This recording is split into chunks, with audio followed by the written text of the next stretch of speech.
Hello and welcome from Budapest. This is Hungary Reports from Public Media M1, bringing you the latest news from Hungary and the Carpathian Basin in English. I'm Arpad Szőci. Thanks for tuning in. Hungary says that Brussels' offer of paying just over 1% of the total costs of Hungary's defensive border fence is disrespectful. The Hungarians say they built the barrier in 2015 to stop mass migration into the EU.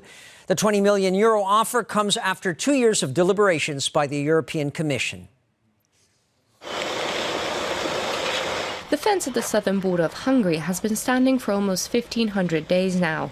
The government has spent more than €1.5 billion so far in order to ensure that no one can enter the country illegally at the Serbian-Hungarian or Croatian-Hungarian border areas. Prime Minister Viktor Orbán has already asked the President of the European Commission in 2017 to contribute to half of the expenses of fence building and border protection in the name of solidarity that the EU body itself frequently mentions. Brussels did not even pay a penny of support in these last 2 years. Therefore, the outgoing Commission decided now to reimburse €20 million for the cost that Hungary incurred, the government spokesperson said. The Commission in Brussels has finally reacted to the government's request after 2 years. The government spokesperson pointed out. István Holik added that the EU body would reimburse slightly more than 1% of the Hungarian expenses spent on border protection. This amount is disrespectful and they want to take a jab at the Hungarian government with it. Of course we accept it, because it can be spent on supplementing the wages of officers patrolling there. It is obvious that this step is a stalling and procrastination tactic by the Commission, the government spokesperson said. István Holik emphasized that the Hungarian government hopes that the new European Commission, starting its work in November, would consider it a priority to protect the external borders of the EU. Furthermore, it would also be willing to support member states, among them Hungary, to put the emphasis not on supporting but on stopping migration, which is in contrast to the previous pro-migration policies of Brussels. Asia's emerging economies have a big effect on Hungary. That's why the government here says it's important to work more with India. That's what Hungary's Foreign Affairs and Trade Minister said after talks with his Indian counterpart. Péter Szijjártó said that cooperation between the two countries will focus on 5 sectors: the film industry, digitalization, water management, solar energy, and pharmaceuticals. He added that India is the world's 7th largest economy, and its GDP has been growing more than 7% a year the past few years. We, Hungarians, have an incredibly open economy, and world economic tendencies show that a global impact of developing Asian countries is greatly increasing. And this global impact, will have a tremendous effect on us as an open economic country as well. In Romania, several thousand people at the border region of Uzvölgye, between the regions of Transylvania and Moldova, paid their respects to the fallen during the Second World War. Back on this date, 75 years ago, 300 Hungarian soldiers were defending this valley against Soviet forces after Romania switched sides and joined the Allies. The Hungarian soldiers from the secular land were poorly equipped to face the onslaught, and many of them died. Recently, the remains of Romanian soldiers were also laid to rest at the cemetery here. That is seen as a provocation by local Hungarians. We commemorate the death of the heroic secular youth who defended the country and who set a good example, and that we not give up, and it looks like a new generation will fight in Uzvölgye once again, but now with modern means, lawsuits, personal presence, and that's why I think a lot of people have come, so we can emphasize this. The government is urging small and mid-sized companies to become more technologically efficient. And interested companies can get up to €1,200,000, as announced by the State Secretary for Economic Strategy. Laszlo György said that altogether €7.5 million are available under the Híradó plan. First of all, processing plants can apply, and winning applicants will get their money already this year. The most important task of the Híradó plan is to assist enterprises who are at the forefront of technological change in Hungary. It is not free money.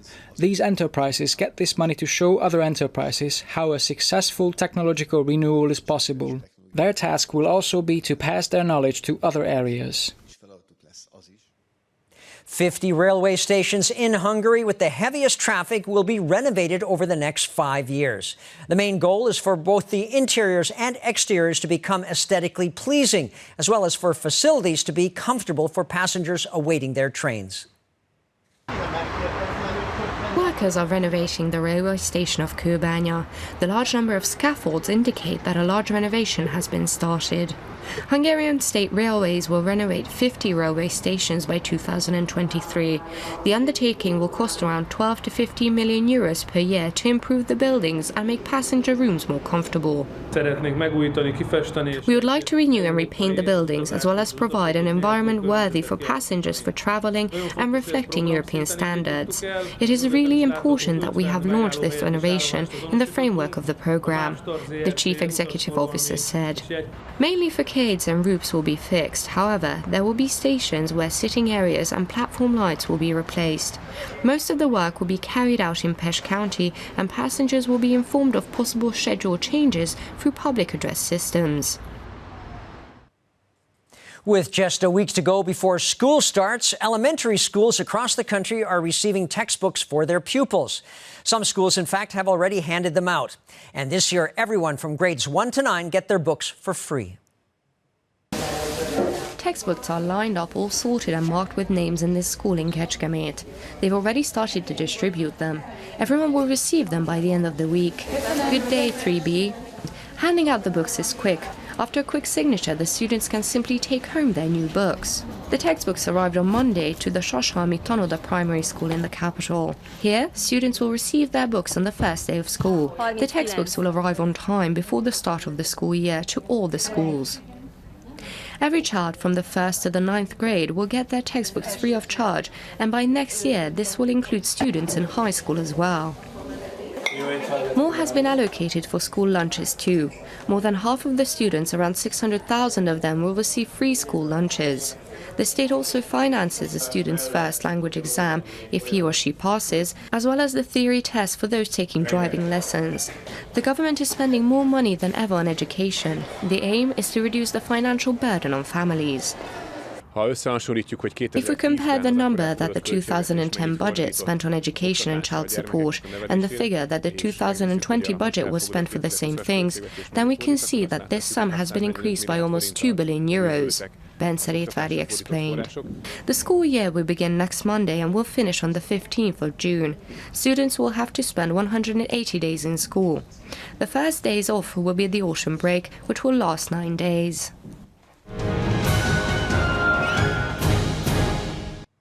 The works of Hungarian artist Miklós Borsos are on display in the northwestern city of Győr.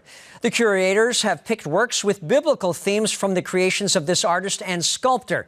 50 productions ranging from the creation to the resurrection can be seen, as well as some showing Greek mythology. It can be viewed until September 8th at the Triangulum Gallery. The country's oldest music festival will begin midweek and continue till Sunday. It's called SZIN, written S-Z-I-N, which stands for Youth Days of Szeged, a city in southern Hungary where it all takes place. 13 locations will host 220 bands and DJs. Top Hungarian acts include Punany Massiv, Magdi Rúzsa, and Full Moon.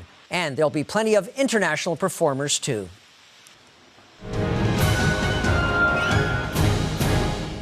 And that's all for today, but we'll be back the next night live right after the Hungarian language news at 11 p.m. local time, and also in repeat broadcasts and online. Please stick around now if you have the time for our new shows in German, Russian, and Chinese. Thanks very much for watching, and viszontlátásra!